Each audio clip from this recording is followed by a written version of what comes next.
ये कहानी 17 साल के एक अनाथ लड़के की है जो कि अपने ग्रैंडफादर के साथ रहता है। वैसे उसकी लाइफ बिल्कुल नॉर्मल थी जब तक कि उसे इस दुनिया का सबसे ज्यादा पावरफुल टैटू नहीं मिल जाता। वैसे इस कहानी की शुरुआत में हमारे हीरो जस्टिस और कुछ चोरों के बीच लड़ाई होती है। दरअसल वो चोर एक आदमी को परेशान कर रहे थे। अब हमारा हीरो जैसे ही ऐसा होते हुए देखता है तो वो तुरंत ही उन लोगों पर हमला कर देता है। साथ ही अपने ग्रैंडफादर से सीखे मार्शल आर्ट से वो उन्हें हराकर भगा भी देता है। इसके बाद अब वो आदमी जस्टिस को थैंक्स कहने के लिए उसे एक स्टोन देता है। इस स्टोन पर एक पेंटिंग बनी हुई थी और अब जैसे ही ये स्टोन वो जस्टिस के हाथ पर रखता है तो इस पर बनी वो पेंटिंग जस्टिस के हाथ पर टैटू की तरह बन जाती है। तो अब ये देखकर जस्टिस तुरंत ही उस आदमी से इस टैटू के बारे में पूछता है, मगर वो आदमी बिना कुछ बताए वहाँ से चला जाता है। फिर इसके बाद जस्टिस की लाइफ फिर एक बार बिल्कुल नॉर्मल हो गई थी। लेकिन एक दिन जब वो स्कूल जा रहा था तब वो रास्ते में एक लड़की से टकरा जाता है। उस लड़की का नाम लिजी था। साथ ही इस चीज से वो थोड़ी गुस्सा हो गई थी। तो अब वो गुस्से में जस्टिस को पंच मारती है। लेकिन फिर वो जस्टिस को सॉरी बोलने के लिए जस्टिस की तरफ हाथ बढ़ाती है, मगर अब जैसे ही उनका हाथ एक दूसरे से टच होता है तो वहाँ थोड़ी लाइट स्पार्क होती है, जिसे देखकर वो लड़की तुरंत वहाँ से भाग जाती है। अब उसी दिन लिजी एक बार फिर जस्टिस के पास आती है और उसका फोन लेकर वहाँ से भाग जाती है। वो वहाँ से एक बिल्डिंग में जाकर छुप गई थी और अब जब जस्टिस उसका पीछा करता है तो लिजी उस पर अटैक करना चालू कर देती है। साथ ही वो जस्टिस से उसके टैटू के बारे में पूछ रही थी। अब जस्टिस इस फाइट को थोड़ा सीरियसली लेता है। साथ ही लिजी के अटैक को ब्लॉक करने लगा है, लेकिन इसका कोई फायदा नहीं था। इसके बाद लिजी जस्टिस के टैटू के बारे में एक्सप्लेन करती है। साथ ही वो जस्टिस को अपना टैटू भी दिखाती है और फिर बताती है कि हर टैटू की असली पावर को एक्टिवेट करने के लिए एक टूल की जरूरत पड़ती है और लिजी के केस में वो टूल सिर्फ एक मामूली चौक है। अब अगले दिन फिर से जस्टिस के ग्रैंडफादर उसकी ट्रेनिंग करा रहे थे। इसमें जस्टिस हर बार की तरह बहुत पिटता है, जिसके बाद उसके ग्रैंडफादर उसे कहते हैं कि तुम पूरे अपने मरे हुए फादर की तरह हो, जो दुनिया तो बचाना चाहता था लेकिन खुद बहुत बड़ा वीक था।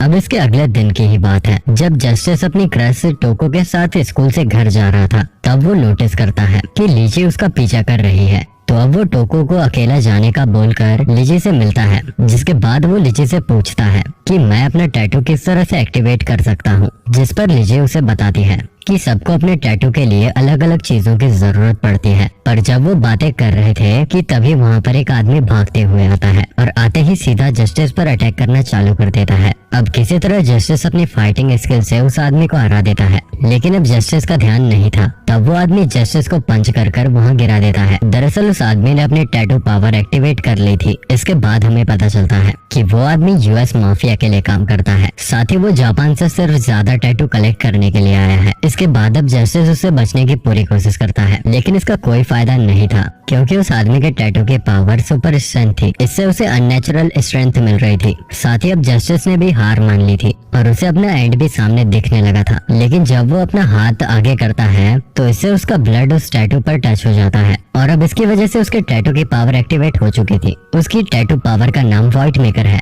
और इससे ब्लैक होल क्रिएट किया जा सकता है। साथ ही अब जस्टिस को पता चलता है कि उसकी टैटू वर्ल्ड में सबसे ज्यादा यूनिक है और इसका एक कारण ये भी है कि इस टैटू को किसी टूल की जरूरत नहीं पड़ती। अब इस इंसिडेंट के बाद जस्टिस की आंखें एक कमरे में खुलती हैं, जहां पर वो लिजी और उसके साथ काम करने वाले लड़के को देखता है। उस लड़के का नाम टॉम था। साथ ही लिजी एक्सप्लेन करती है कि वो दोनों यूनाइटेड स्टेट आर्मी से आए हैं और उनका मकसद सभी चुराए टैटूज को वापस लेना है। दरअसल एक यूएस के प्रोफेसर यूएस से कुछ टैटू चुराकर यहाँ जापान लेकर आए हैं। अब इसके बाद वो जस्टिस को कहती है कि उसे इस चीज में जस्टिस की हेल्प चाहिए। वैसे अगर जस्टिस हाँ करता है तो ठीक है, नहीं तो वो जस्टिस का हाथ काट कर उसकी कंट्री में वापस ले जाएगी। तो अब ये सुनकर जस्टिस को उसकी बात माननी ही पड़ती है। इसके बाद जब जस्टिस घर में था तब उसको पता चलता है कि उसकी क्रश टोको ने टॉम पर हमला कर दिया है, जिसके बाद टॉम जस्टिस को बताता है कि दरअसल अभी टोको की बॉडी में एक असैसिन ने कब्जा कर लिया है। ये असैसिन जस्टिस को मारना चाहती है। साथ ही टॉम जस्टिस को बताता है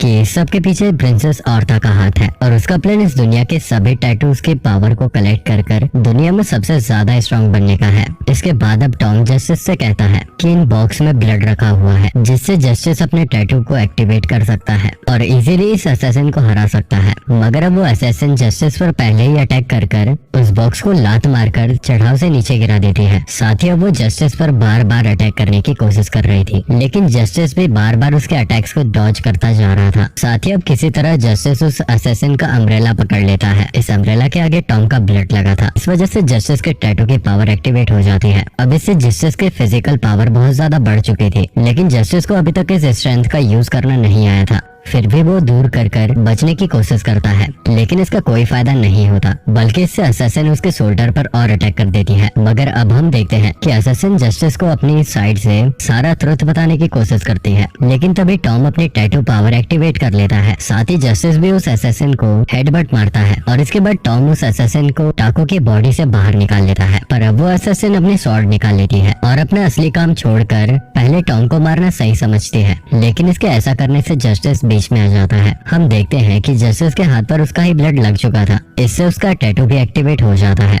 और टैटू के एक्टिवेट होते ही उसकी सारी चोटें अपने आप हील होने लगी थी। साथ ही अब वहाँ एक ब्लैक होल क्रिएट होता है। यहाँ पर जस्टिस सिर्फ टोको को हर्ट करने का बदला लेना चाहता था, मगर ये चीज देखकर टोको आगे आती है और जस्टिस को खींचकर उसका अटैक ऊपर की तरफ चलवा देती है। इससे उसका आधा घर गायब हो चुका था। इसके बाद अब अगले दिन हम देखते हैं जस्टिस लिजी के साथ बेसमेंट में ट्रेनिंग कर अपनी फाइटिंग एबिलिटीज को इम्प्रूव करने की कोशिश कर रहा है। वैसे तो लिजी की एज बहुत कम लगती है, लेकिन वो ऑलरेडी 30 से ज्यादा की है। दरअसल ये उसके टैटू का साइड इफेक्ट है, जिस वजह से उसकी एज वहीं रुक चुकी है। अब इसके बाद लिजी जस्टिस को बताती है कि उसका टैटू इतना यूनिक क्यों है और सभी कोई उसका टैटू क्यों लेना चाहते हैं। दरअसल इस टैटू की पावर बियॉन्ड लेवल की है और इस टैटू के ही कारण आज जस्टिस भी वर्ल्ड का सबसे यूनिक टैटू होल्डर बन चुका है। अब इस तरह कुछ दिन बीत जाते हैं, जिसके बाद एक दिन अचानक से टॉम और लिजी जस्टिस और टोको को बेसमेंट में बंद कर चले जाते हैं। दरअसल अभी वो उनके एक दोस्त को बचाने गए थे, जिसे भी किसी असैसिन ने पकड़ लिया था और वो जस्टिस को इसलिए बंद कर गए थे जिससे जस्टिस उनकी हेल्प करने वहाँ ना आ जाए। लेकिन जस्टिस उनकी मदद करे बिना नहीं रह सकता था, इसलिए वो वहाँ से निकलने का डिसाइड करता है। लेकिन अब जब वो अपने टैटू की मदद से उस गेट को ओपन करने की कोशिश कर रहा था,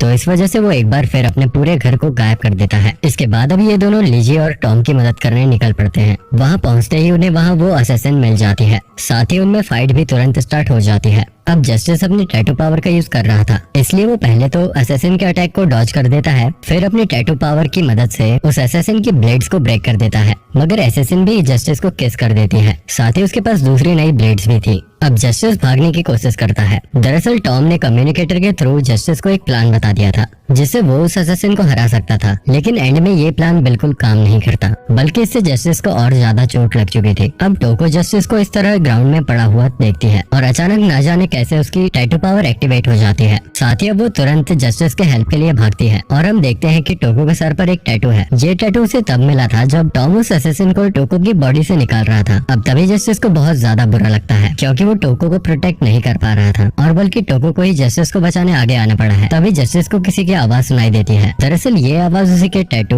वॉइड मेकर की थी, जहाँ वॉइड मेकर जस्टिस से कह रहा था कि तुम्हारे पास वो पावर है जिससे तुम पूरी वर्ल्ड को खत्म भी कर सकते हो। इसके बाद जस्टिस अपने टैटू की पावर की मदद से जमीन पर एक बड़ा सा होल क्रिएट करता है। साथ ही उसके बाद वो टोको को भी बचा लेता है। इसके बाद वो असैसिन जस्टिस से रिक्वेस्ट करती है कि मुझे मत मारो, पर तभी वहाँ प्रिंसेस आर्या आती है और जस्टिस को अपना प्लान बताना चालू करती है। साथ ही वो जस्टिस से अपनी टीम में आने को भी कहती है, लेकिन जस्टिस उसे साफ मना कर देता है। जिसके बाद प्रिंसेस आर्या उस असैसिन को लेकर वहाँ से चली जाती है। अब कुछ दिन बाद जस्टिस एक आदमी से मिलता है। इस आदमी का नाम बेबी था और ये लिजी का एक्स लवर था। साथ ही ये एक हाई स्किल्ड टैटू यूजर भी है, इसलिए अब ये हमारे हीरो को ट्रेनिंग कराएगा और उसे इस टैटू की कई नई टेक्निक सिखाएगा। इसके बाद नदी किनारे बेबी जस्टिस को टैटू के बारे में कई चीज एक्सप्लेन करता है। साथ ही वो जस्टिस को बताता है कि तुम्हारा टैटू बहुत ज्यादा पावरफुल और बहुत ज्यादा हाई लेवल का है। साथ ही वो जस्टिस को उस टैटू की कई नई टेक्निक्स भी बताता है। जिसके बाद जस्टिस उससे पूछता है कि इतने लेवल पर आने में मुझे कितना टाइम लगेगा, जिस पर बेबी उसे बताता है कि वो एक बार में वहाँ नहीं पहुँच सकता। उस लेवल पर पहुँचने के लिए उसे पहले फर्स्ट लेवल पर जाना होगा। साथ ही उसे उसकी टैटू पावर पर असली कंट्रोल पाना होगा और ये सब के साथ साथ उसे अपनी मार्शल आर्ट्स की ट्रेनिंग पर भी ध्यान देना होगा। अब इसके बाद अपने ग्रैंडफादर के बहुत खतरनाक ट्रेनिंग सेक्शन के बाद जब जस्टिस की आंख खुलती है तो वो सामने टोको को देखता है। इसके बाद वो दोनों वाटरमेलन खाते हैं और साथ ही एक दूसरे से अपनी फीलिंग शेयर करते हैं, जिसके बाद वो एक दूसरे को डेट करने लगे थे। अब कुछ दिन बाद जस्टिस और उसके साथी एक मिशन के लिए टैटू रूइन में जाते हैं। दरअसल पूरी दुनिया में ऐसे सिर्फ 4 टैटू रूइन हैं। साथ ही इंटेल के द्वारा जस्टिस को पता चलता है कि प्रिंसेस आर्या भी यहीं पर कई सारे टैटूज की पावर कलेक्ट करने आई है। तो अब इन लोगों का मिशन प्रिंसेस आर्या के प्लान को नाकाम करना है। अब रूइन के पास पहुंचने के बाद जस्टिस तुरंत चॉपर से जंप कर देता है। साथ ही इसके बाद उसकी मुलाकात होती है केल सेकर से। दरअसल केल दुनिया की सबसे स्ट्रॉन्ग टैटू होल्डर है। वैसे सबसे पावरफुल टैटू जस्टिस का है, पर अभी वो उतना कैपेबल नहीं है कि दुनिया का सबसे पावरफुल टैटू होल्डर कहला पाए। वैसे केल प्रिंसेस आर्या की बॉडीगार्ड है। अब जब इन दोनों में फाइट होती है तो जस्टिस समझ जाता है कि केल के पास बहुत ज्यादा पावर्स हैं। इस कारण जस्टिस उसे अभी नहीं हरा सकता, इसलिए वो वहाँ से भागना ही सही समझता है। मगर तभी केल उसके पास टेलीपोर्ट होकर आती है और अपनी कटाना से पल भर में ही जस्टिस की बॉडी पर कई सारे अटैक्स कर देती है। इसके बाद जस्टिस अपने टैटू की पावर यूज कर थोड़ा रिकवर होता है। साथ ही वो देखता है कि बेबी भी वहाँ आ चुका था। मगर तभी वहाँ प्रिंसेस आर्या भी आ जाती है और अपनी नई टैटू पावर से जस्टिस को एक दीवार में जकड़ लेती है। साथ ही इसके बाद प्रिंसेस जस्टिस की बॉडी को उस दीवार से कुछ लकड़ी की ब्रांच की मदद से बिल्कुल फिट कर देती है। साथ ही इसके बाद वो जस्टिस को बताती हैं कि ये सब उसका ही प्लान था। वो जस्टिस को यहाँ बुलाकर उसके टैटू की पावर को हथियाना चाहती थी। अब जस्टिस अपने टैटू को एक्टिवेट करने की कोशिश करता है, लेकिन प्रिंसेस कहती हैं कि वो ऐसा नहीं कर पाएगा। तभी हम लीजी को देखते हैं जो कि प्रिंसेस को शूट करने की कोशिश करती है, लेकिन प्रिंसेस अपनी पावर से उसे भी पकड़ लेती है। तभी सबका ध्यान बेबी की तरफ जाता है जो कि अपने टैटू से और ज्यादा पावर के लिए रिक्वेस्ट कर रहा था। अब जस्टिस भी बिल्कुल बेबी की तरह टैटू से अपने पावर बढ़ाने को कहने लगता है। इसके बाद जस्टिस आजाद हो चुका था। साथ ही फिर वो कैल को बेबी पर अटैक करने से रोकने की कोशिश करता है। अब वैसे कैल तो हार जाती है, लेकिन इसके लिए बेबी को अपने मॉन्स्टर फॉर्म में आना पड़ता है। जिसके बाद बेबी जस्टिस को उसको कंज्यूम करने को कहता है, मगर जस्टिस ऐसा करने के लिए नहीं मानता। मगर तभी वॉइड मेकर अपने ट्रू फॉर्म में वहाँ आता है और बेबी को कंज्यूम कर लेता है। ये देखकर जस्टिस की हालत खराब हो चुकी थी। साथ ही उसे यकीन ही नहीं हो रहा था कि अभी अभी उसका टैटू उसके मास्टर को खा गया। अब जस्टिस को ऐसा देखकर टोको तुरंत जस्टिस की तरफ भागती है, लेकिन तभी वो असैसिन जिसने पहले टोको की बॉडी पर कब्जा किया था वो अपने बीस्ट फॉर्म में वहाँ आती है और बिना किसी को सोचने का टाइम दिए ही टोको को खा जाती है। अब ये सब जस्टिस के आंखों के सामने हो रहा था। इसके बाद प्रिंसेस आर्या और वो असैसिन वहाँ से चली जाती है। साथ ही वो जस्टिस से कहकर जाती है कि उम्मीद है कि तुम हमसे फिर मिलोगे। इसके बाद अब जस्टिस और सभी लोग वापस टोक्यो लौट चुके थे, मगर जस्टिस ने अभी तक खुद को ब्लेम करना नहीं छोड़ा था, क्योंकि उसके वीक होने के कारण ही उसके मास्टर और उसके दोस्तों की जान गई है। लेकिन अब तभी वहाँ पर वो आदमी आता है जिसने जस्टिस को वो टैटू दिया था। अब वो आदमी जस्टिस को बताता है कि इन टैटू के आते ही ह्यूमन अपना कंट्रोल खो देता है। वैसे वो आदमी इसका कारण उन टैटूज को ही बताता है। वो कहता है कि ये टैटूज धीरे धीरे इंसानों को कंट्रोल करने लगते हैं और अगर एक बार इंसान इनसे हार जाए तो फिर वो अपने बस में नहीं रहता। ये टैटू उनसे जो कराना चाहे वो करा सकते हैं। इसके बाद वो जस्टिस को बेबी के इंटेंशंस के बारे में बताना चालू करता है, लेकिन तभी वहाँ पर लीजी आ जाती है। साथ ही वो उस आदमी को वहाँ से ले जाने लगती है, लेकिन वो आदमी जस्टिस से कहता है कि अगर तुम्हें बेबी की मेमोरीज के बारे में जाना है तो तुम्हें एक वॉइड बनाकर उसके अंदर जाना होगा, जिसके बाद तुम खुद ही वो सारी मेमोरीज देख पाओगे और ये भी समझ पाओगे कि आखिर इस दुनिया से सारे टैटू को किस तरह एलिमिनेट किया जा सकता है। अब इसके बाद जस्टिस पूरे 1 साल तक कड़ी प्रैक्टिस करता है। इस बीच वो अपनी स्किल्स को बढ़ाता है और साथ ही वो अपनी टैटू पावर को भी इंक्रीज करता है और उसे पूरी तरह समझने की कोशिश करता है। ये ट्रेनिंग उसकी असली कॉम्बैट आर्मी मेंबर्स के साथ में हुई थी। इस कारण वो पहले से और ज्यादा फिजिकली स्ट्रांग बन चुका था। अब एक दिन अचानक से प्रिंसेस आर्या का एक वीडियो उनके पास आता है जिसमें जस्टिस को प्रिंसेस ने एक टैटू रूइन में आने का इनविटेशन दिया है। अब जस्टिस और उनका ग्रुप ग्रैंड कैनियन नाम के उस टैटू रूइन में पहुंचते हैं। अब वहाँ पर वो ग्रुप डिसाइड करता है कि वो अलग अलग टीम बनाकर जाएंगे। इसमें टॉम और जस्टिस की टीम बनी थी। अब वो अपने दुश्मनों को मारते हुए जा रहे थे। रास्ते में टॉम को पता चलता है कि यहाँ से करीबन 200 मीटर नीचे एक केव है और उन्हें वहीं जाना है, लेकिन अब इतना नीचे खोदकर जाने का उनके पास टाइम नहीं था। इसलिए जस्टिस तुरंत ही अपने टैटू की पावर का इस्तेमाल करता है और वहाँ पर एक होल बना देता है। मगर अब नीचे पहुँचते ही जस्टिस एक बार फिर कैल से मिलता है और फिर उनके बीच में लड़ाई स्टार्ट हो जाती है। ये लड़ाई बहुत ही ज्यादा खतरनाक थी, मगर टैटू की पावर की वजह से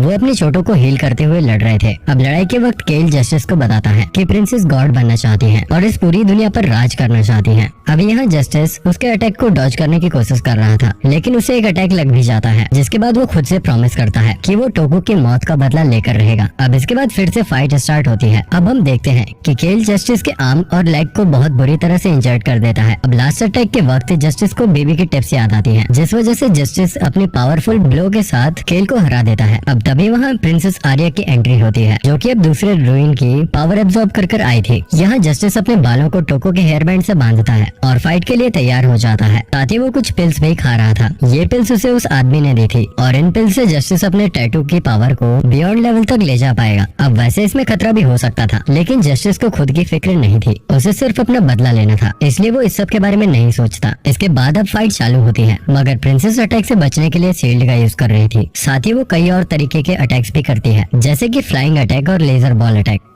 उससे जितना हो रहा था वो उतना जोर लगा रही थी। इस वजह से जस्टिस के पास बचने के लिए कोई और चांस नहीं बचा था। इसके बाद प्रिंसेस जस्टिस से कहती है कि वो बहुत ज्यादा वीक है, साथ ही प्रिंसेस कभी भी उसे खत्म कर सकती थी, लेकिन उसने ऐसा नहीं किया क्योंकि जस्टिस वीक है तो वो उसे कभी भी मार सकती थी। इसके बाद प्रिंसेस अपने पावर से एक गोलम क्रिएट करती है जो कि बहुत बड़ा था। साथ ही प्रिंसेस आर्या ने गोलम को उसके हाथ में पकड़ लिया था। इसके बाद वो जस्टिस का काम खत्म करने वाली थी, लेकिन जस्टिस अपनी पावर का इस्तेमाल कर बचता है और गोलम के हाथ पर चढ़ने की कोशिश करता है, लेकिन प्रिंसेस उसे पंच कर सेलिंग की तरफ फेंक देती है। साथ ही वो बताती हैं कि वो आदमी सिर्फ जस्टिस को यूज कर रहा था और वो भी सिर्फ प्रिंसेस को गार्ड बनाने के लिए। लेकिन तभी वहाँ जस्टिस के साथ ही आ जाते हैं और जस्टिस को बचा लेते हैं। वो देखते हैं कि जस्टिस अपनी लास्ट लिमिट तक पहुँच चुका है, मगर उन्हें पता था कि जस्टिस यहाँ पर हार नहीं मानेगा। वो खुद को हील करेगा और फिर से फाइट के लिए तैयार हो जाएगा। इसलिए अब टॉम जस्टिस को उठा लेता है और वहाँ से निकलने की कोशिश करता है। इसी वक्त लिजी और तमाको प्रिंसेस को रोकने की कोशिश करती हैं, मगर प्रिंसेस बहुत आसानी से लिजी और तमाको को